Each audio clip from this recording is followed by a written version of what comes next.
Kitab yang ke-30. Hai, 30 dah. 30 buah. Sampai korang ke berapa? Korang kelima kita heret sanak tu baik mari ni.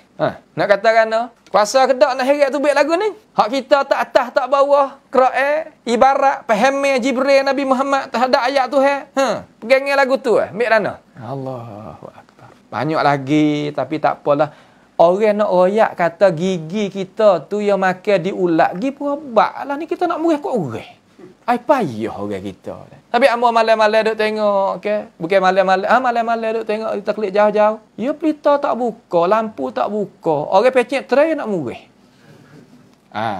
Ini penyakit besar bayar. Ya potong tu potong ni kalulah la qadarallahnya gitunya gini. Ya siap juga. Tapi murih kat orang kita awak kerah. Sabit tu je banyak bahasa manusia kita ni dah. Tu banyak bahasa.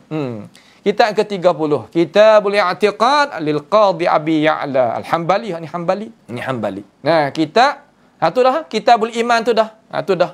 Kitab ni supaya. Kitabul Iman lil Qadhi Abi Ya'la. Nanti bila tu ni? 5 itu. 5 beranak 380. Tahun 380 dia beranak, 458 dia meninggal. Korang ke berapa? Korang ke-5. Masya-Allah.